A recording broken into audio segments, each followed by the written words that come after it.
प्यारे बच्चों नमस्कार, आपकी जीतू भैया फिर से आप सबका स्वागत करते हैं आपके अपने इस चैनल लर्न एंड शेयर पे। और हम बात कर रहे हैं क्लास 12th फिजिक्स के बारे में। चैप्टर चल रहा है चैप्टर नंबर 1 वैद्युत आवेश एवं क्षेत्र, और इसका ये लेसन नंबर 6 है। 5th लेसन तक हमने बहुत सारी बातें करी और चैप्टर को मतलब काफी अच्छे से पढ़ लिया है। और हमने आज पूरी इस लेसन में जो 6th लेसन है, कोशिश यही करेंगे कि 6th लेसन में आपका पूरा थ्योरी पार्ट कंप्लीट हो जाए। एक लेसन और रखेंगे न्यूमेरिकल्स के लिए और ये चैप्टर अपन क्या करेंगे, ओवर करेंगे। ठीक है बच्चों, तो लास्ट क्लास में अपन ने गाउस के नियम को पढ़ लिया था। गाउस का नियम जो कि काफी इंपॉर्टेंट है वो हमने पढ़ा था, जिसके अंदर हमने बोला था कि जो फ्लक्स होता है किसी भी बंद पृष्ठ से संबंधित, वो उसमें उपस्थित कुल आवेशों का 1/ε0 गुना होता है। ये हमने लास्ट क्लास में पढ़ लिया था।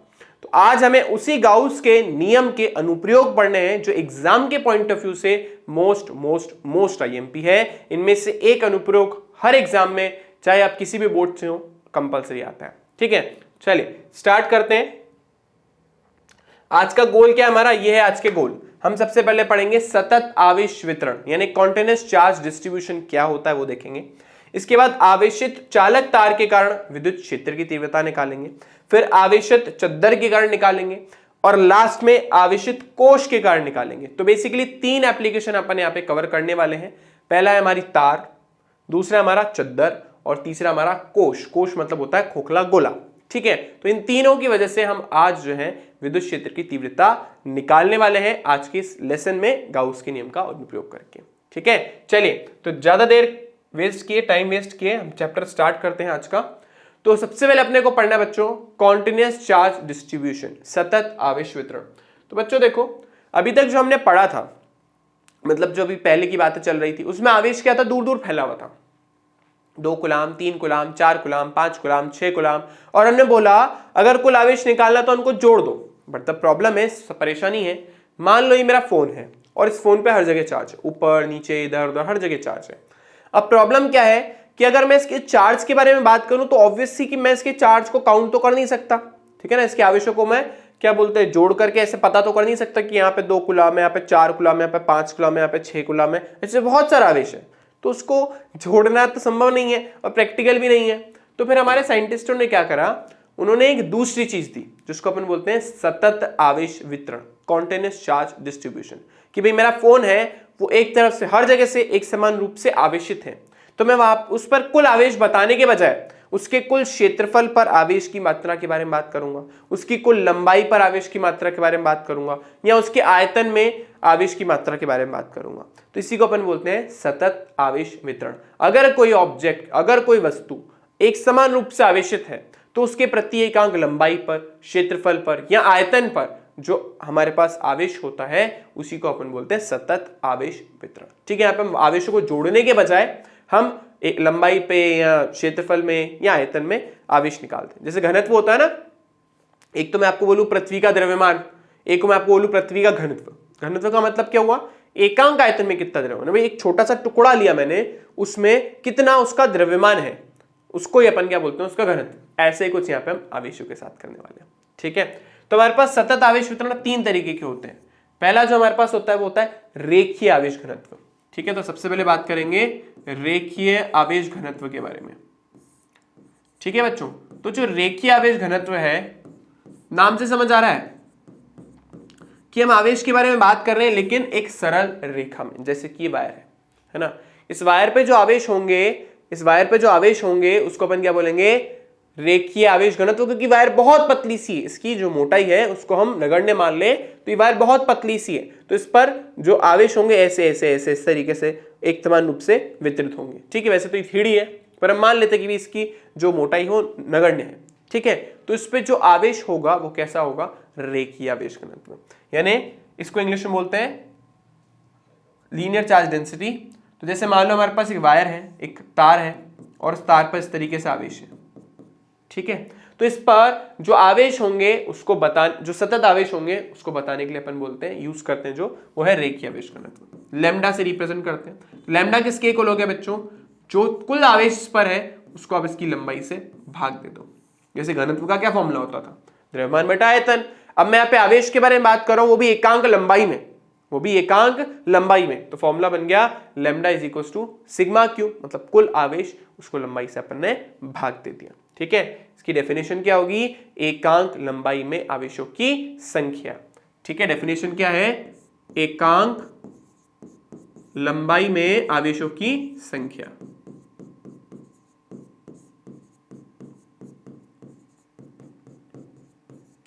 एकांक लंबाई में आवेशों की संख्या। ठीक है, ये एकांक लंबाई में आवेश, कुछ भी बोल सकते हैं आप। ठीक है, नेक्स्ट बच्चों हमारे पास आता है जिसको अपन बोलते हैं क्षेत्रफल आवेश घनत्व। तो हम नेक्स्ट लिखेंगे बेटा क्षेत्रफल आवेश घनत्व।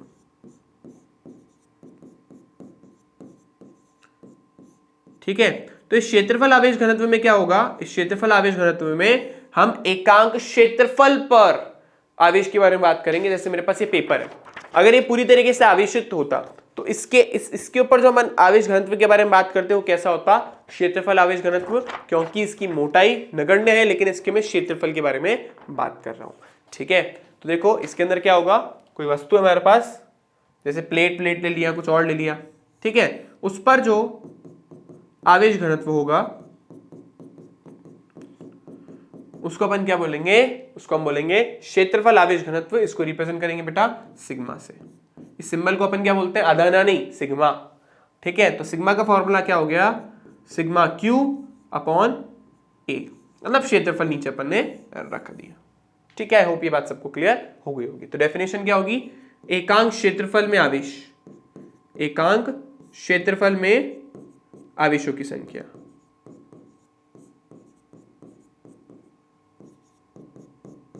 एकांक क्षेत्रफल में आवेशों की संख्या।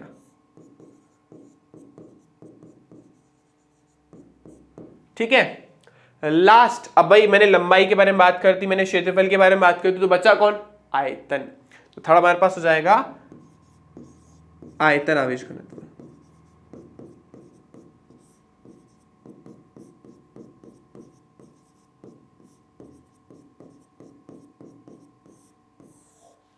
ठीक है, तो इस बार देखो जैसे मेरे पास कोई 3D चीज है ना, कोई जैसे मेरा सेल फोन है, तो ये 3D है। ठीक है ना, इसमें आवेश अंदर बाहर ऊपर नीचे इधर उधर हर जगह होंगे, तो इसके अंदर जो आवेश घनत्व होगा वो कौन सा होगा, आयतन आवेश घनत्व। ठीक है, जो हमारे पास कोई 3D वस्तु होती है, हर हम उसके आवेश के बारे में बात करते हैं। जैसे हमने लिया, इस पर आवेश है बहुत सारा, ठीक है ना, हर जगह आवेश ही आवेश है।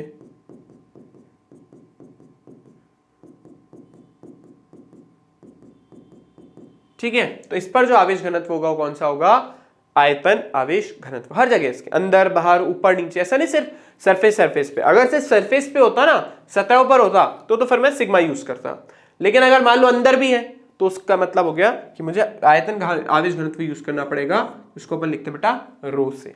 और रो का फॉर्मूला क्या होता है, रो का फॉर्मूला होता है सिग्मा क्यू अपॉन, अब क्योंकि हम वॉल्यूम के बारे में बात करें यानी आयतन के बारे में, तो नीचे क्या लिख देंगे, वी। सिंपल है, कुछ भी नहीं है।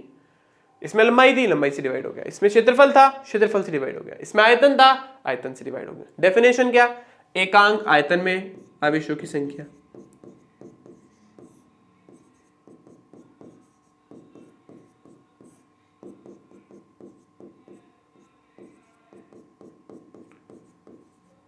ठीक है, तो ये इसकी डेफिनेशन हो गई। तो ये तीन मेन चीजें हैं जो अपन आगे यूज करने वाले हैं, इसलिए मैंने आप लोगों को पहले ही बता दी।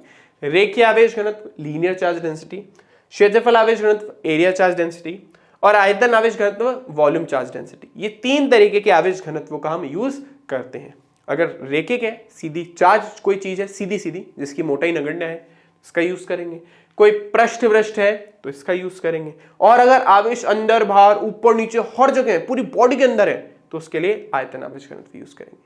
वैसे जो हमारे एप्लीकेशन है सिलेबस में, उसके अकॉर्डिंग सिर्फ रेखिक आवेश घनत्व और क्षेत्रफल आवेश घनत्व यही हमारे काम आते हैं, बाकी लास्ट वाला काम नहीं आता। ठीक है, चलिए स्टार्ट करते हैं हमारे आज के टॉपिक के साथ, जो है गाउस के नियम के अनुप्रयोग। तो गाउस के नियम के 3 अनुप्रयोग सिलेबस में है। पहला, हमें एक वायर लेनी है, एक आवेशित तार लेनी है। जैसे मान लो ये तार है, ये आवेशित है, और इसके कारण मैं विद्युत क्षेत्र की तीव्रता निकालना चाहता हूं कि भाई ये जो तार है जो आएगा सबको दिख रही होगी, वो कितना विद्युत क्षेत्र उत्पन्न करेगी, मान लो इस पॉइंट पे या इस पॉइंट पे या इस पॉइंट कहीं पे भी। तो ये बहुत लंबी सी वायर है और इसके कारण मुझे r दूरी पर विद्युत क्षेत्र की तीव्रता निकालनी है। इसके बाद अपन बात करेंगे बेटा आवेशित चद्दर के बारे में। देखो दो चीजें होती हैं, एक होता है चद्दर और एक होता है प्लेट। एक होता है चद्दर और एक होता है हमारे पास प्लेट। चद्दर का मतलब जैसे मैंने आप लोगों को भी बताया कि जैसे कि ये है, ये चद्दर है, ठीक है ना, इसकी मोटाई लगभग नगण्य ही है। लेकिन प्लेट का मतलब क्या है? प्लेट का मतलब मेरा सेल फोन, जिसकी कुछ ना कुछ मोटाई है। तो हम यहाँ पे किसके बारे में बात करने वाले हैं? चद्दर के बारे में। प्लेट के बारे में नेक्स्ट चैप्टर में आएगी कहानी, ठीक है। तो इस चैप्टर में हमें सिर्फ किसके कारण से देखना है? चद्दर की वजह से विद्युत क्षेत्र की तीव्रता। लास्ट हम देखेंगे बेटा आवेशित कोश। अब ये कोश क्या चीज होती है? एक तो होता है गोला, एक होता है कोश। कोश को हम बोलते हैं बेटा खोखला गोला।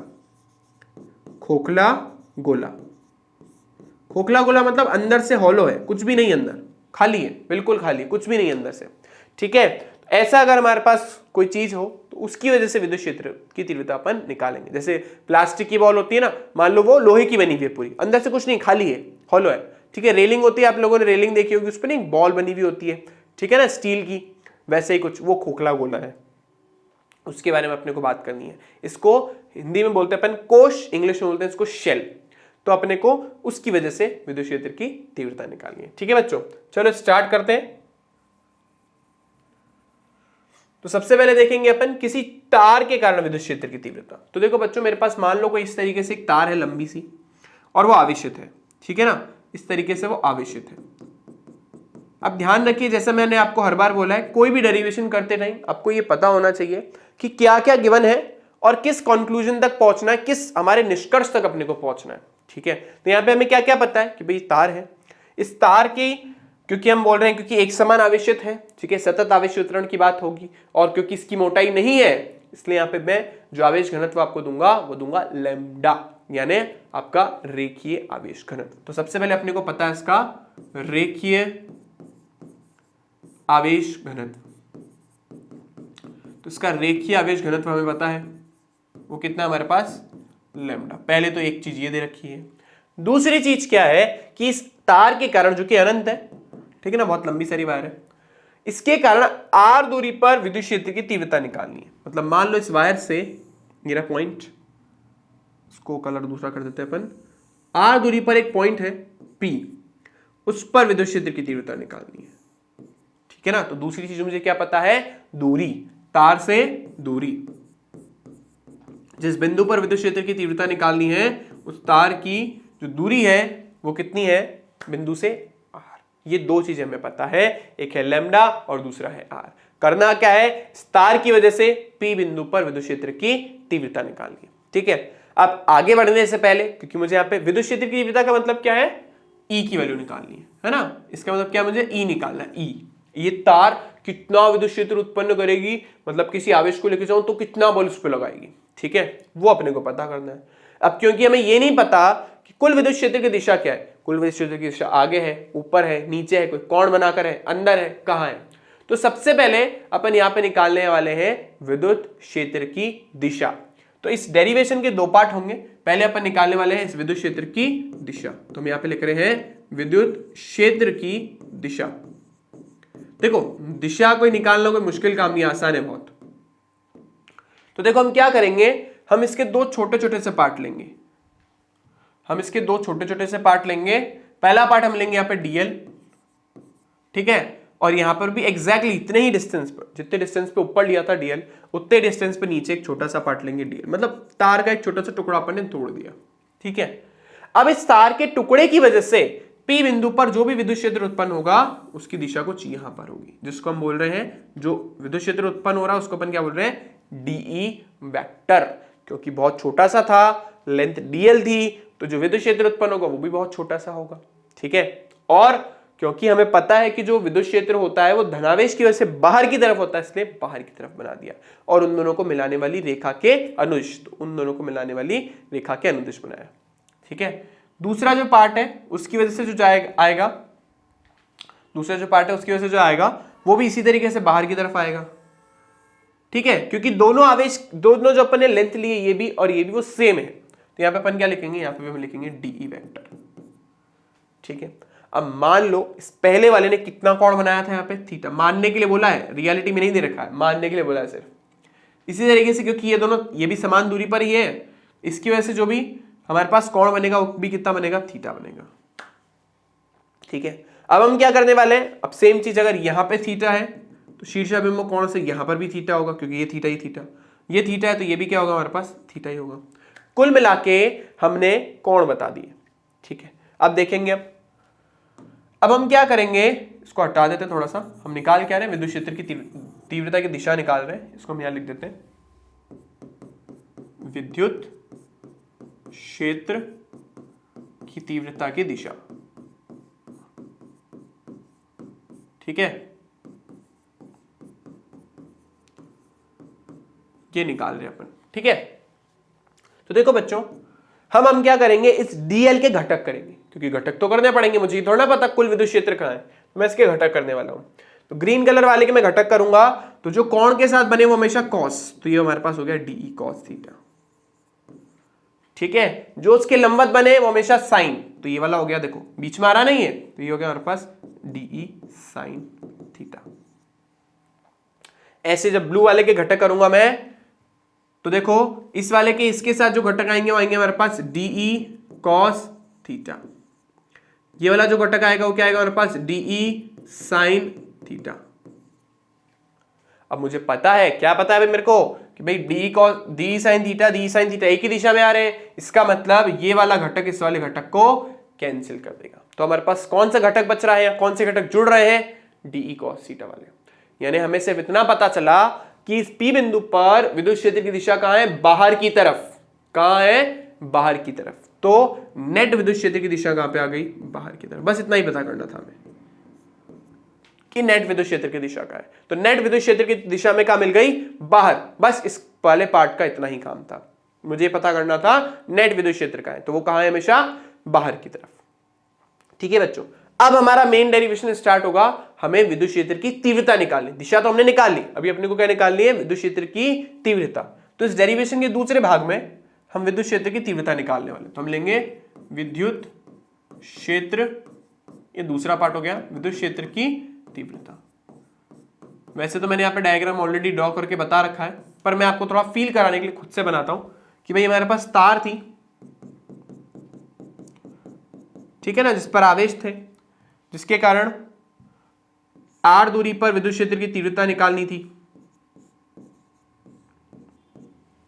ठीक है, तो अब हम यूज तो करेंगे गाउस के नियम का। अच्छा, ये भी मुझे पता है कि जो भी विद्युत क्षेत्र की तीव्रता है वो कहां की तरफ है, बाहर की तरफ। कहीं पर भी लो आप, फिर इस पूरी तार पे इधर लोगे तो भी बाहर, इधर लोगे तो भी बाहर, इधर लोगे तो भी बाहर, इधर लोगे तो भी बाहर, इस पे लोगे तो भी बाहर, इस पे लोगे तो भी बाहर, कुल मिला के हमेशा बाहर की तरफ है। तो बच्चों अब क्या है, हमें लगाना है गाउस का नियम। परेशानी है कि गाउस का नियम लगाने के लिए मुझे एक बंद गाउसीय पृष्ठ की कल्पना करनी पड़ती है। एक मतलब गाउस का एक पृष्ठ तो चाहिए जो बंद होना चाहिए। अब वो क्या हो सकता है, वो एक गोला हो सकता है, वो एक घनाभ हो सकता है, वो एक सिलेंडर हो सकता है। तो सबसे इजी जो शेप होता है ना, वो होता है हमारे पास बेटा सिलेंडर। ठीक है ना, क्या होता है, एक सिलेंडर यानी एक बेलन। बेलन के साथ डील करना सबसे आसान होता है, क्योंकि उसमें 3 पृष्ठ होते हैं। एक तो ये ऊपर वाला वृत्ताकार, एक है नीचे वाला वृत्ताकार, और चौथा तीसरा ये हमारे पास ये इसका वक्र पृष्ठ। एक बेलन में 3 पृष्ठ होते हैं, ठीक है ना, एक ऊपर वाला वृत्ताकार, नीचे वाला वृत्ताकार, और एक ये वक्र पृष्ठ। जबकि अगर मैंने घनाभ ले लिया तो घनाभ में कितनी सतहें होंगी, घनाभ में बहुत परेशानी है, उसमें 6 सतहें होंगी, मुझे इन 6 सतहों के साथ डील करना पड़ेगा। सबसे आसान जो शेप है हमारे पास, वो है हमारे पास एक सिलेंडर। जैसे मैंने आपको बोला था कि गाउस साफ साफ बोलता है मुझे शेप से कोई मतलब नहीं है, बस आपका वो आवेश जो है वो उस पृष्ठ के अंदर आ जाना चाहिए। तो मैं भी एक काम करने वाला हूं, मैं इसके चारों तरफ एक गाउसीय पृष्ठ की कल्पना करने वाला हूं, जिसका जो भी त्रिज्या जो है वो इसके बराबर होगी, और जो एक कैसा होगा, इस तरीके का एक सिलेंडर होगा। ठीक है ना, तो मैंने इस तरीके का एक सिलेंडर अज्यूम कर लिया। ठीक है, जिसकी त्रिज्या इस वायर की त्रिज्या जितनी दूरी पर अपने को विद्युत क्षेत्र की तीव्रता निकालनी है उतनी ही है। ठीक है ना, और ये तार बहुत बड़ी है, तो हमने इस तार का एक छोटा सा पार्ट लिया है, बाकी इस तार में से बहुत आगे पीछे बहुत सारी चीजें निकल रही हुई, लेकिन तार का एक छोटा सा पार्ट लिया और उसको अपन ने बेलन से ढक दिया पूरी तरीके। जैसे इस डायग्राम में 3D डायग्राम में आपको कुछ फील आ रहा होगा। अब जब मैं इस डायग्राम के बारे में बात करता हूं, ठीक है, चाहे मैं ये लूं चाहे ये लूं, कोई मैटर नहीं करता है, ठीक है, इसे आपको जल्दी समझ आ रहा है तो आप ये ले लीजिए, कोई परेशानी वाली बात नहीं है। अब जब मैं, क्योंकि मेरे को तो विद्युत क्षेत्र की तीव्रता चाहिए, और विद्युत क्षेत्र की तीव्रता के लिए जो मैं यूज करने वाला हूं यहाँ पे, वो यूज करने वाला हूं फ्लक्स का फॉर्मूला। क्योंकि फ्लक्स का फॉर्मूला क्या होता था हमारे पास, होता था समाकलन E vector dot D vector, बंद समाकलन। बबल है, बबल मतलब बंद समाकलन है। इस फॉर्मूले का अपन यहाँ पे यूज करने वाले हैं। तो हमें यहाँ पे देखना है कि कौन कौन सी सतह हमारे काम की है, क्योंकि ये बेलन है, बेलन में कितनी सतह बताई मैंने आपको, 3। तो मैं यहाँ पे 3 सतह लेने वाला हूं। पहली सतह कौन सी, ऊपर वाली, ठीक है ना, सर्कल सबको दिख रहा होगा।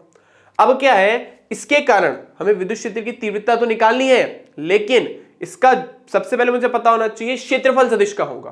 तो इसका क्षेत्रफल सदिश कहां पर है, इसका क्षेत्रफल सदिश है जस्ट इसके लंबवत यानी ऊपर की तरफ। तो इसको हम बोल देते हैं पहला क्षेत्रफल सदिश है ना, तो इसको बोलते हैं DA1, ठीक है, इसको क्या बोल देते हैं अपन, DA1, और ऊपर लगा देते हैं वेक्टर। डायग्राम में मैंने एन कैप लिख रखा है, घबराने की बात नहीं है, आप इस पे फोकस कर लो, कोई प्रॉब्लम नहीं, ये सिर्फ फील कराने के लिए मैंने, ठीक है, और कुछ नहीं। तो ये DA1 वेक्टर हो गया हमारे पास, ठीक है। तो इसके और विद्युत क्षेत्र की दिशा क्या है, विद्युत क्षेत्र की तीव्रता की, वो देखो कहां पे हमारे पास, यहां पर। मैंने बोला था ना हमेशा कहां की तरफ है, बाहर की तरफ। किसी भी पॉइंट पे लो आप, बाहर आएगी, यहां यहां यहां यहां यहां, कहीं पे भी लो बाहर ही आएगी। तो यानी यहां पर जो हमारा क्षेत्रफल सदिश है वो इसके साथ कितना कोण बना रहा है, तो वो इसके साथ 90 डिग्री का कोण बना रहा है, ठीक है। कितना कोण बना रहा है वो इसके साथ, 90 डिग्री का कोण बना रहा है, ठीक है। ये हमारा क्षेत्रफल सदिश, ये हमारा विद्युत क्षेत्र, कोण कितना बन रहा है, 90 डिग्री। दूसरा, अगर मैं क्षेत्रफल के बारे में बात करूं तो दूसरा क्षेत्रफल कौन सा है, ये रहा, ठीक है ना। इसका जो भी क्षेत्रफल सदिश होगा वो कहां की तरफ होगा, बाहर की तरफ। तो ये बाहर की तरफ,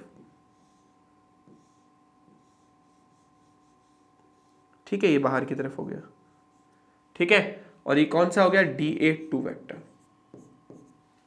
सेम चीज, विद्युत क्षेत्र की तीव्रता की दिशा इधर जा रही है, ऐसे बाहर की तरफ। तो अगर मैं इसके विद्युत क्षेत्र की तीव्रता की दिशा लूं तो ऐसे जा रही है, ई वेक्टर। अगेन दोनों के बीच में कितने डिग्री का कोण बन रहा है, दोनों के बीच में 90 डिग्री का कोण बन रहा है, ठीक है, दोनों के बीच में 90 डिग्री का कोण बन रहा है। यहां भी 90 का, यहां पे भी 90 का गया, क्योंकि यहां पे अपन खोल करके cos थीटा लिखने वाले, अभी देखते हैं उसको। अब बात आती है बेटा इस वक्र पृष्ठ की। अब जैसे मान लो ये वक्र पृष्ठ है, दिख रहा है आप सबको, ये वक्र पृष्ठ है। तो अब मैं कहीं पर भी लूं इसके, अगर मैं इसकी लंबवत दिशा में लूंगा, क्योंकि इसका क्षेत्रफल सदिश के लंबवत ही आएगा। देखो हमेशा कहां की तरफ आएगा, बाहर की तरफ। किसी भी बिंदु पर लो, ऐसे ऐसे ऐसे ऐसे कर करके कहीं पर भी लो, कहां की तरफ आएगा, हमेशा बाहर की तरफ। तो देखो इसका जो क्षेत्रफल सदिश होगा इस वाले पार्ट का, लास्ट वाले पार्ट का, चलो मान लो ब्लू ले लिया अपन ने, तो इसकी वजह से जो क्षेत्रफल सदिश हमें मिलेगा, मान लो छोटा सा पार्ट लिया हमने ना, इन सबके अंदर छोटा सा पार्ट लिया है, क्योंकि हमने DA वेक्टर लिखा है। तो इसकी वजह से जो भी क्षेत्रफल सदिश आएगा, जिसको हम बोल देते हैं DA3, ठीक है ना, वो भी अब बाहर की तरफ है। तो अब हमारे इसके कितने पार्ट हो गए, इसके 3 पार्ट हो गए, एक ऊपर वाला वृत्ताकार पार्ट, एक नीचे वाला वृत्ताकार पार्ट, और एक वक्र पृष्ठ। जब मैं फ्लक्स लिखूंगा तो मैं फ्लक्स 3 अलग अलग सरफेस की वजह से लिखूंगा। पहला S1 सरफेस, तो मैं लिखूंगा EDA1। अब देखो इसको हम क्या लिखते हैं, EDA cos थीटा, वही मैं यूज करने वाला हूं, EDA। अब ये विद्युत क्षेत्र के साथ कितना कोण बना रही है, 90 डिग्री। तो मैं पे लिखूंगा cos 90 प्लस, ठीक है। दूसरा कौन सा सरफेस है, ये वाला DA2। तो यहाँ पे क्या लिखूंगा, दूसरा सरफेस है ना, ये सरफेस नंबर 2 है, ठीक है। तो EDA2 cos 90। अच्छा ये S1 S2 क्या बता रहे हैं, ये सरफेस को बता रहे हैं। ये पहला सरफेस हो गया S1, ये दूसरा सरफेस हो गया S2, मतलब ये जो भी हमने क्षेत्रफल लिया है, और ये तीसरा सरफेस हो गया S3, यानी इसका वक्र पृष्ठ पूरा का पूरा, ठीक है। तो 3 पार्ट हो गए इसके। तो देखो बच्चों, जैसे कि मान लो मैंने ये सिलेंडर बनाया, इससे मान लो समझा देता हूं मैं आपको क्या बोल रहा हूं मैं। मान लो जैसे मैंने इससे सिलेंडर बनाया, ठीक है। तो इसके अंदर देखो, एक तो ऊपर वाला पार्ट होगा, इसको अपन ने S1 बोल दिया। एक नीचे वाला पार्ट होगा, इसको अपन ने S1 बोल दिया, इसको अपन ने S2 बोल दिया, और ये जो वक्र पृष्ठ था ना इसका, ये पूरा, इसको अपन ने S3 बोल दिया। तार इसके अंदर ऐसे जा रहा है, ठीक है। जितनी दूरी पर निकालनी थी उतनी दूरी पर अपन ने इसकी त्रिज्या को मान लिया, ठीक है ना। ऐसे हवा में लटक रहा है कुछ, वो नहीं है, समझ गए होगे आगे सब मेरी बात, ठीक है। तो ये दूसरा पार्ट हो गया, और तीसरा पार्ट जो हमारे पास, वो कितना हो जाएगा, EDA3, और इसके साथ कितना कोण बन रहा है आप देख लीजिए, cos 0। देख लीजिए। तो हमारे पास फ्लक्स के कितने पार्ट हो गए, 3 पार्ट हो गए, ठीक है ना, 1 2 3। अब हमें पता है cos 90 कितना होता है, 0। cos 90 कितना होता है, 0, और cos 0 का मान कितना होता है, 1। तो ये वाला टर्म कट गया, इसकी वैल्यू कितनी हो गई, 0। बेटा एरो का मतलब है इसका मान 0 हो गया, ठीक है, हमें बताना चाहते हैं बस। इसमें भी इसका मान कितना हो गया, 0, ठीक है ना। एरो काट के लिख दिया, मतलब इसका मान कितना है, 0 है। काट पाट के लिखना जरूरी नहीं, आप लिखो, नेक्स्ट स्टेप में लिख लो इनका मान 0 हो गया। तो कुल मिला के मेरे सामने जो आया वो आया कि जो फ्लक्स का मान है वो सिर्फ किसके इक्वल आ रहा है, EdA3, ठीक है ना, S3 सरफेस, क्योंकि cos 0 की वैल्यू 1 होती है, ठीक है। ये चीज आप चाहो तो साइड में लिख देना कि cos 90 का मान, चूंकि cos 90 का मान कितना होता है, 0, और cos 0 का मान कितना होता है, 1, उसके बेसिस पे अपन ने लिखा है, ठीक है। अब क्योंकि विद्युत क्षेत्र तो नियत है पूरे तार के लिए, कहीं पे भी आप लो, तो ये विद्युत क्षेत्र आ जाएगा बाहर, तो ये हमारे पास हो गया EdA3, ठीक है ना, तीसरी सरफेस है हमारी। अब देखो बच्चों, जहां तक बात है DA3, मतलब इसका हमें क्या करना है, समाकलन करना है क्षेत्रफल का। अब वापस इस पेपर पे आते हैं जरा। अगर मैं इस क्षेत्रफल का, इस पूरे क्षेत्रफल का समाकलन करूंगा, समाकलन करने से मुझे क्या मिलेगा, इसका वक्रपृष्ठ। अब इसकी वक्रपृष्ठ का जो क्षेत्रफल होता है वो होता है 2 पाई r और h। परेशानी क्या है, इस बेलन की लंबाई कितनी है मुझे नहीं पता, इस बेलन की लंबाई कितनी है नहीं पता, त्रिज्या पता r है, नो डाउट त्रिज्या पता है, r है, लंबाई नहीं पता। तो अभी के लिए मान लेता हूं चलो कि इसकी जो लंबाई है वो कितनी है, कितनी ले भाई, h ले ले। मानिए बच्चों, ध्यान रखना, मानी हुई है, हमें नहीं पता है, तो हमें कहीं ना कहीं इसको हटाना पड़ेगा। तो इसकी लंबाई कितनी मान ली बेलन की, h, तो मैं यहां पे क्या लिखूंगा, phi e is equals to 2e into 2 pi rh, e into 2 pi rh, 2 pi rh, ये हमारा समीकरण नंबर 1 हो गया। आई होप ये बात सबको क्लियर हो गई होगी, ठीक है। अब अपन गाउस के नियम का अनुप्रयोग करेंगे। अभी तो हमने फ्लक्स के सीधे सीधे फॉर्मूले का यूज करा, अब यूज करेंगे गाउस के नियम का, ठीक है बच्चों। तो देखते हैं गाउस का नियम। चलो, तो देखो गाउस का नियम अपने को लगाना है, तो हम लिखेंगे गाउस के नियम से। अब हम क्या जानते हैं भाई, गाउस के नियम से क्या पढ़ा हमने गाउस के नियम में, कि भाई हमारा जो फ्लक्स होता है वो किसके बराबर होता है, उसमें उपस्थित कुल आवेशों का 1/ε0 गुना होता है। अब परेशानी यह है कि मुझे ये नहीं पता कि इस बेलन में आवेश कितना है, इस बेलन के अंदर ये जो तार है इस पे कितना आवेश है, क्योंकि मुझे तो उसने स्टार्टिंग में डेरिवेशन में लैम्डा दिया था, आवेश थोड़ी ना दिया था। कोई बात नहीं, कोई परेशानी वाली बात नहीं है। थोड़ा पीछे वापस आते हैं, हमने जो पढ़ा था ये रहा, हमने जो लैम्डा पढ़ा था वो कितना पढ़ा था, sigma Q upon L, sigma Q upon L. जब पे एल लंबाई थी उसका लैम्डा आवेश घनत्व था। इसका यूज करेंगे अपन यहाँ पे देखिए हमारे पास जो तार की लंबाई हमने मानी है वो कितनी मानी है पूरी, क्योंकि बेलन की लंबाई h है तो तार की लंबाई भी कितनी h। तो अगर मैं लैम्डा लिखूंगा बच्चों, तो लैम्डा मैं किसके बराबर लिखूंगा, लैम्डा मैं लिखूंगा सिग्मा क्यू, और कितनी लंबाई ले रहा हूं मैं, h, तो यहाँ पे लिख दूंगा मैं h। तो यहाँ पे देखो बच्चों, लैम्डा क्यू की वैल्यू कितनी आई, वो हमारे पास आ गई लैम्डा इंटू h। ये यूज करेंगे हम यहाँ पे, तो हम यहाँ पे लिख सकते हैं lambda h upon epsilon naught. ये दूसरा समीकरण, ये गाउस के नियम के अकॉर्डिंग इतना फ्लक्स होना चाहिए और फॉर्मूले के अकॉर्डिंग इतना फ्लक्स होना चाहिए। तो समीकरण 1 और 2 की हम तुलना कर सकते हैं। तो देखिए समीकरण 1 व 2 से, समीकरण 1 व 2 से, ठीक है। वहां पे हमारे पास क्या था, वहां पे हमारे पास था e 2 पाई r h, और यहाँ पे कितना है lambda h upon epsilon not. देखो बच्चों, मैंने तो आपको पहले बोला था h तो मुझे कभी पता है ही नहीं, और जो नहीं पता होता है वो हट जाना चाहिए, हट गया अपने आप। तो e का मान देखो कितना आया, e का मान हमारे पास lambda upon 2 pi r into epsilon naught, ठीक है। 2 pi r into epsilon naught, ये हमें विद्युत क्षेत्र की तीव्रता मिल गई। अब देखो इस फॉर्मूले को एग्जाम के पॉइंट ऑफ व्यू से लर्न करना थोड़ा सा मुश्किल है, तो इसके अंदर एक छोटा सा मैं काम कर सकता हूं। हम लिखेंगे यहाँ पे 2 से गुणा भाग करने पर, 2 से गुणा भाग करने पर। अब देखो ऐसा क्या होगा, ये करने से क्या होगा, तो 2 से गुणा भाग करने पर क्या होगा, ऊपर देखो कितना आ जाएगा 2 लैम्डा, और नीचे कितना आ जाएगा 2 दूनी 4 pi epsilon naught into R. और बच्चों 1/4 पाई एप्सिलॉन नॉट क्या होता है, k। अब लर्न करना इजी है। ई का मान हमारे पास आ गया 2k लैम्डा अपॉन आर, आसान हो गया। अब याद करना ज्यादा इजी है 2k लैम्डा अपॉन आर। किसी को ये याद होता है आप ये वाला लर्न कर लो, क्योंकि क्वेश्चन आएगा तो हम इसका यूज करेंगे, बेनिफिट में रहेंगे। ठीक है, तो आई होप ये सबको समझ आ गया होगा। अब हमें लिखना है बच्चों इसका सदिश रूप, तो हम लिखेंगे इसका सदिश रूप। देखो बच्चों इसका सदिश रूप क्या होगा, ठीक है, इसका सदिश रूप देखो कैसे लिखेंगे, हम लिखेंगे E vector is equals to कितना लिखेंगे 2k lambda upon R into R cap. ठीक है ना, क्यों लिखा आर कैप, क्योंकि मैंने आपको बोला था कोई भी सदिश लिखने के लिए एक चाहिए होता है परिमाण, एक चाहिए होती है उसकी दिशा। परिमाण हो गया ए, दिशा हो गई ए कैप। बस हमारा जो इसकी दिशा थी ई की, वो किसकी दिशा में, आर की दिशा में। देखो आर की दिशा में बाहर की तरफ, आर कहां है बाहर, तो इसकी दिशा भी कहां है बाहर, इसलिए हमने क्या लिखा है यहाँ पे आर कैप। आर कैप इसकी दिशा को बता रहा है, क्योंकि मैंने आपको बताया था जो एकांक सदिश होता है वो सिर्फ और सिर्फ दिशा के लिए होता है और किसी के लिए नहीं। ठीक है, आई होप ये बात सबको क्लियर हो गई होगी। एक चीज हम यहाँ पे और नोटिस करेंगे वो ये कि ई जो होता है वो आर के व्युत्क्रमानुपाती है। यानी अगर मैं ई और आर के बीच में वक्र ड्रॉ करूंगा, ये मैंने लिखा यहाँ पे ई, ये लिखा मैंने यहाँ पे आर, क्योंकि व्युत्क्रमानुपाती है तो व्युत्क्रमानुपाती के केस में जो हमारा वक्र बनता है वो कैसा बनता है, आयताकार अतिपरवलय है, यानी रेक्टेंगुलर हाइपरबोला। ठीक है, अगर मैं लेमडा और ई के साथ रिलेशन निकालूं तो लेमडा और ई में देखो कैसा रिलेशन है, ई जो है लेमडा के सीधे समानुपाती है। तो अगर मैं ई और लेमडा में वक्र ड्रॉ करूंगा तो देखो क्योंकि डायरेक्ट रिलेशन है, सीधा रिलेशन है, तो सीधे रिलेशन में ग्राफ कैसा बनता है, स्ट्रेट लाइन, सीधी सरल रेखा।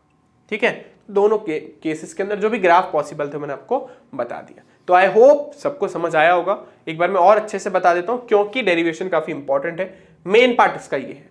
ठीक है, हमने क्या करा, एक बेलन एज्यूम करा, बेलन के कितने पार्ट लिए, 3 पार्ट लिए, पहला, दूसरा और तीसरा ये वक्र पृष्ठ, तो 3 पार्ट बेलन के हो गए। फिर हमने क्या करा, इनकी वजह से फ्लक्स निकाला, तो इसका क्षेत्रफल सदिश ऊपर ये विद्युत क्षेत्र के साथ 90 डिग्री का कोण बना रही थी, इसका क्षेत्रफल नीचे विद्युत क्षेत्र के साथ 90 डिग्री का कोण बना रही थी, इसका क्षेत्रफल सदिश आगे होगा, जैसे मैंने आपको बताया था ना, जैसे भाई ये आपका बेलन है, तो बेलन की वजह से जो भी विद्युत क्षेत्र, अब देख लो ना, इसका कहीं पे भी आप ले लो, आप हमेशा इसके लंबवत ही रहेगा क्षेत्रफल सदिश, कहीं पे भी ले लो आप। ठीक है, तो हमने ऐसे बाहर की तरफ बना दिया विद्युत क्षेत्र की दिशा में। उसके बाद हमने क्या करा, भाई बोला 90 गए, सिर्फ 0 बचा, वो लिखा। ठीक है, cos 0 का मान 1 कर, विद्युत क्षेत्र को बाहर पटका। फिर हमें वक्र पृष्ठ का क्षेत्रफल चाहिए था। अब वक्र पृष्ठ का क्षेत्रफल होता है 2πrh। अब प्रॉब्लम ये है, त्रिज्या तो है, r का h कहां से लाए, तो हमने h हमारी इच्छा से भी मान लिया कि भाई h इसकी लंबाई है, हमें पता नहीं था। जो मैंने बोला जो पता नहीं होता है वो लास्ट में हट जाना चाहिए, तो हटेगा अपने आप, ये हमारे पास आ गया। फिर हमने क्या लगाया इस पे, गाउस का नियम। ठीक है, गाउस के नियम में फिर सिग्मा क्यों नहीं पता था, कोई बात नहीं, हमने ये पढ़ रखा है, lambda is equals to sigma Q upon epsilon naught. इसको हम स्मॉल क्यों लिख रहे हैं, चलो इसको कैपिटली लिख देते हैं, क्योंकि कैपिटली लिखा हमने हर जगह। तो हमने यहां से सिग्मा क्यू की वैल्यू निकाली, लैम्डा इंटू एच डाला इसके अंदर। फिर ये वाला फ्लक्स और वो वाला फ्लक्स सेम ही तो है, बस ये गाउस के नियम से आया है और एक फ्लक्स के फॉर्मूले से आया है, होंगे दोनों सेम ही, निकाला। हमें यहाँ पे फ्लक्स नहीं निकालना बच्चों, हमें फ्लक्स से कोई मतलब नहीं है, हमें मतलब किससे है, विद्युत क्षेत्र की तीव्रता से, वो हमें निकालनी है। तो यहाँ पे हमने निकाला, सॉल्व करा ही आ गया। फिर फॉर्मूला लर्न नहीं हो रहा था भाई, फिर हमने 2 से ऊपर नीचे गुणा भाग किया, फिर नीचे बन गया 1/4 पाई एप्सिलॉन नॉट, उसको लिख दिया हमने k, तो हमारे पास फॉर्मूला बन गया 2k लैम्डा अपॉन r। फिर इसका सदिश रूप r कैप से गुणा कर दिया। फिर इसके अंदर ग्राफ खींचते, e और r में जो ग्राफ के अंदर रिलेशन है वो कैसा है, एक दूसरे के व्युत्क्रमानुपाती, इसलिए रेक्टेंगुलर हाइपरबोला, आयताकार अतिपरवलय है। ई और लैम्डा में रिलेशन कैसा है, सीधे समानुपाती, इसलिए ग्राफ एक स्ट्रेट लाइन। आई होप ये बात सबको क्लियर हो गई होगी।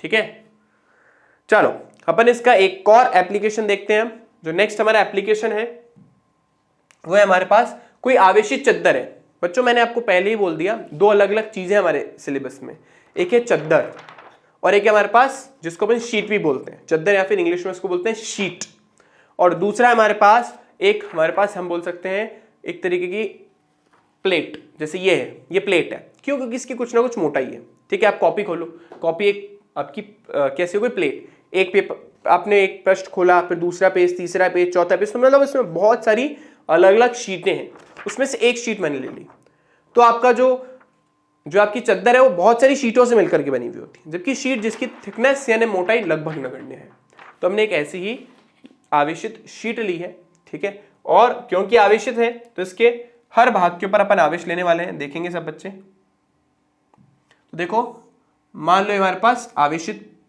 शीट है तो अनंत है, तो अपन ऐसे डॉटेड बना देते कि भाई बहुत बड़ी है, ठीक है। देखो बच्चों, अब क्योंकि आवेशित है तो इसमें आवेश हर जगह होगा,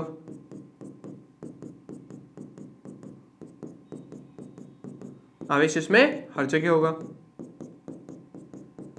ठीक है। अब क्या है भाई, हमें इस शीट की वजह से, जिसमें आवेश आगे भी है, ध्यान रखना इसमें आवेश आगे भी है और इसमें आवेश पीछे भी है, दोनों जगह इसमें आवेश, ठीक है ना, आगे भी है और इसमें आवेश पीछे भी है, तो बना नहीं सकते ऑब्वियसली बात है पीछे वाले, तो इसकी वजह से r दूरी पर विद्युत क्षेत्र की तीव्रता निकाली। तो ये हमने पॉइंट लिया इस शीट से, और शीट से कितना दूर बोला अपन ने, r दूरी पर एक पॉइंट है p, इस पर विद्युत क्षेत्र की तीव्रता निकाली। क्योंकि आवेश इसके पृष्ठ पर है, इसलिए यहाँ पे अपन जो पढ़ा था अपन ने, क्षेत्रफल आवेश घनत्व या पृष्ठीय आवेश घनत्व भी बोलते हैं उसको, क्षेत्रफल वाले को पृष्ठीय भी बोलते हैं, तो हमें यहाँ पे पता है कि क्षेत्रफल आवेश घनत्व कितना दे रखा है हमें क्वेश्चन में, या स्टार्टिंग में हमें पता है क्षेत्रफल आवेश घनत्व कितना है हमारे पास, हमारे पास है सिग्मा के इक्वल, ठीक है ना, और दूरी हमें पता है r, तो हमें हमेशा से दो ही चीजें पता थी, और यहाँ पे भी दो ही चीजें पता है बेचारी, सिग्मा और r, ठीक है। अब हम क्या करेंगे, सबसे पहले वही इसकी दिशा निकालेंगे, तो विद्युत क्षेत्र की दिशा क्या आएगी वो देखेंगे। तो हमारा पहला पॉइंट विद्युत क्षेत्र की दिशा, तो देखो बच्चों वही सेम केस है, इस बार पहले हमने क्या लिया था, क्योंकि पहले तो लंबाई थी तो हमने dl लिया था, क्योंकि इस बार हमारे पास क्षेत्रफल है तो हम इसके दो छोटे छोटे पार्ट ले लेंगे, ठीक है। तो हमने सबसे पहला पार्ट लिया ये वाला, ये छोटा सा पार्ट dA1, ठीक है। इसकी वजह से जो भी विद्युत क्षेत्र उत्पन्न होगा वो कहां की तरफ होगा, बाहर की तरफ, तो ये हमने ले लिया बाहर की तरफ। इसकी वजह से जो विद्युत क्षेत्र उत्पन्न हुआ वो dE वेक्टर। ऐसे इसकी वजह से एक और दूसरा क्षेत्र लिया, ठीक है। इसकी वजह से विद्युत क्षेत्र की तीव्रता कहां की तरफ होगी, ये भी बाहर की तरफ, ये हो गया dE वेक्टर।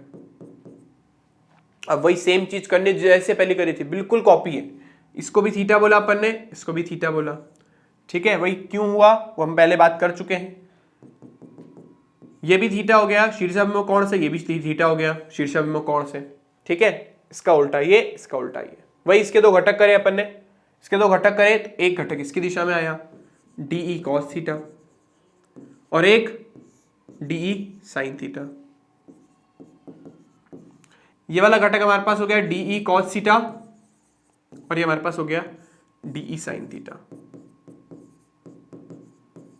ठीक है। अब वही सेम की जैसा पहले किया था कि भाई साहब इन भाई साहब ने इन भाई साहब को मार दिया, तो कुल मिला के विद्युत क्षेत्र की तीव्रता क्या बनी, आगे की तरफ। अच्छा, घटक करने के बाद वो चीज हट जाती है, जैसे ये हट जाएगा इसमें, ये हट जाएगा इसमें, घटक करने के बाद इनका कोई काम नहीं रहता, ठीक है, सिर्फ घटक ही दिखते हैं। तो जो नेट विद्युत क्षेत्र की दिशा है वो कहां की तरफ आएगी, आगे की तरफ, तो ये हमारे पास हो गई नेट विद्युत क्षेत्र की दिशा, ठीक है। अब क्योंकि हमें विद्युत क्षेत्र का मान निकालना है तो नेक्स्ट पॉइंट में लिखूंगा विद्युत क्षेत्र का मान निकालना अपने को, ठीक है, विद्युत क्षेत्र का मान, ठीक है। अब मैंने आपको जैसा पहले बोला था हमें एक गाउसीय पृष्ठ की कल्पना करनी पड़ेगी, अब वही सेम है जैसे मैंने आपको बोला, अब गाउसीय पृष्ठ चाहे जैसा मान लो, कोई फर्क नहीं पड़ना गाउस को, उसने तो बोला कोई मान लो, मुझे क्या करना, बस बंद होना चाहिए, बस इतनी सी बात है, बंद होना चाहिए, ठीक है। हमने बोला ठीक है भाई, तो वापस वही है बेटा, क्योंकि हमें इस शीट की वजह से विद्युत क्षेत्र की तीव्रता निकालनी है, तो हम क्या करेंगे, दो तरीके के हम यहाँ पे पृष्ठ कंसिडर कर सकते हैं, ले सकते हैं। पहला पृष्ठ है बेटा आपका घनाभ, जो एनसीईआरटी वालों ने लिया है। मान लो भाई इसको पूरा पैक करना था ना, तो इसके चारों तरफ मैंने मान लो बहुत बड़ा घनाभ है, इसको निकल के जा रहा है ऐसे, कैसे भैया, आपकी प्लेट है ना, घनाभ कैसे निकलेगा, घनाभ निकलेगा कुछ इस तरीके से, ऐसे, ये है इसका घनाभ। आई गेस मेरी बात आप लोग समझ पा रहे होंगे डायग्राम के थ्रू, ये रहा, ये घनाभ आगे से भी है और ये घनाभ पीछे से भी है, ठीक है ना। इस तरीके से कि इसने इसको पूरा अंदर पैक कर लिया प्लेट को आगे पीछे से। एक तो ये है, लेकिन इस घनाभ में एक परेशानी है, इसमें 6 सरफेस हो गई, एक पीछे वाली 2, 3, 4, आगे और पीछे वाली 2, टोटल हो गई 6। अब 6 सरफेस के साथ डील करना थोड़ा सा मुश्किल काम है, इसलिए यहाँ पे अपन घनाभ लेने के बजाय क्या लेते हैं बच्चों, यहाँ पे अपन लेते हैं बेलन। उसी तरीके से लेंगे जैसे पहले लिया था, बस बेलन जो है ना, क्योंकि इस बार हमें किससे मतलब है, इस बार हमें मतलब है क्षेत्रफल से। तो अब आपको ऐसा नहीं करना है कि बेलन आप ऐसा अज्यूम कर लो, ऐसा नहीं करना, पहले कह रहा हूं मैं आपको, क्योंकि दिमाग में सबसे पहले तो यही आता है। ठीक है, जब मैं भी 12th में था तो मेरे भी दिमाग में ऐसे ही आया था कि बेलन तो यार ऐसा बनना चाहिए। ठीक है, जैसे पहले माना था वैसे ऐसा बेलन बनना चाहिए कि भाई शीट इसके अंदर आ जाए। भाई बेलन है, ये आपका बेलन है, और मान लो ये मेरी क्या है, शीट है ना। अब ये तो मोबाइल है, प्लेट जैसा है, लेकिन शीट मान लो, तो इसके अंदर ऐसे आ जाना चाहिए, ऐसे ऐसे होना चाहिए सर, लेकिन ऐसा है नहीं। क्यों नहीं है भाई, क्योंकि हमने क्या बोला था पहले वाले केस में, क्या था, बेलन के हर बिंदु की ना इससे दूरी बराबर थी, हमारी वायर से इसकी हर बिंदु की दूरी बराबर थी। लेकिन इस बार ऐसा नहीं, जब आप बेलन के पास देखोगे ना, आप देखना ढंग से, जब मैंने बेलन को ऐसा लिया तो ये जो एंड पॉइंट्स है ना, वो तो इसके बिल्कुल पास में है।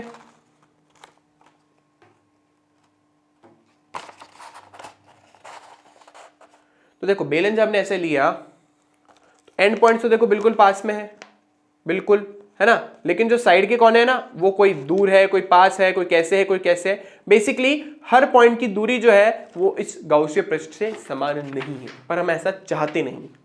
तो हम क्या करेंगे, हम ऐसा बेलन अज्यूम नहीं करेंगे, हम बेलन थोड़ा अलग अज्यूम करेंगे।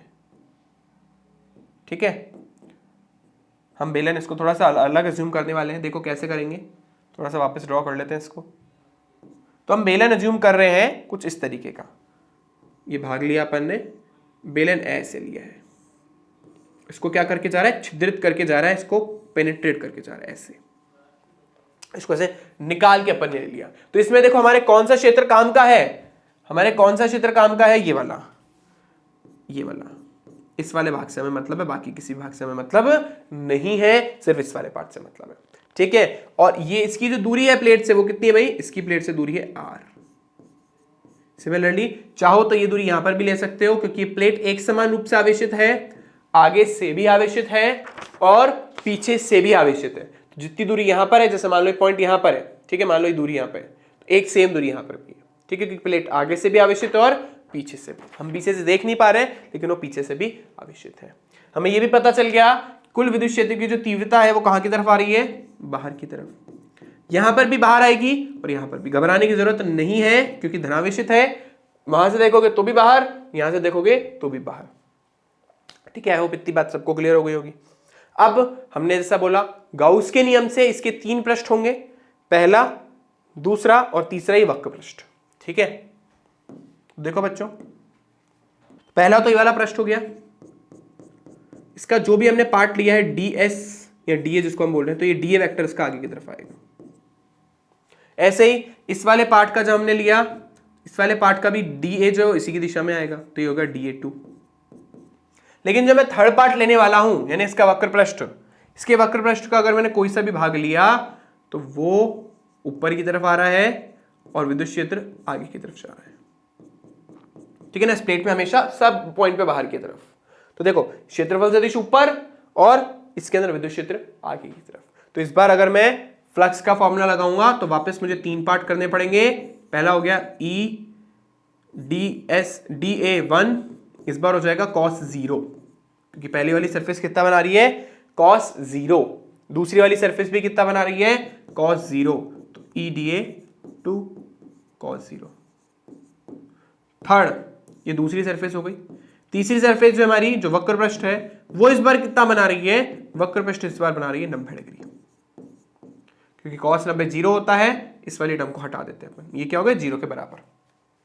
हमारे पास बचा कौन, पहला और दूसरा। ठीक है, तो देखो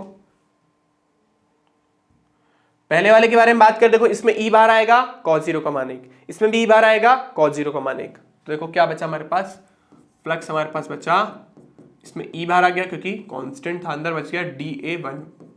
ठीक है, समाकलन करना है इसका अपने को। ऐसे दूसरे वाले में भी इसका भी अपने को समाकलन करना है। ठीक है, अब ध्यान से देखेंगे बच्चों, ध्यान से देखो, ये वाला क्षेत्रफल और ये वाला क्षेत्रफल तो सेम है।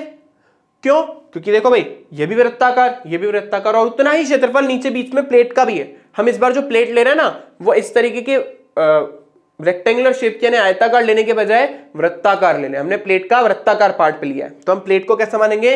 वृत्ताकार। तो जितना प्लेट का क्षेत्रफल उतना ही इन दोनों पार्ट्स का भी क्षेत्रफल है। तो इसको मान लेते हैं कि क्षेत्रफल कितना है। क्षेत्रफल को लेट कर लिया, जूम कर लिया, मान लिया कि कितने बराबर है? ए। जब इसको ए मान लिया है, तो ये भी ए, ये भी ए, और बीच वाला भी ए। ठीक है, तो यहां पे अपन आराम से लिख सकते हैं इसको ई ए, इसको भी हम लिख सकते हैं ई ए, और एक इसके बराबर है फ्लक्स के। देखो फ्लक्स क्या आ गया हमारे पास? 2EA।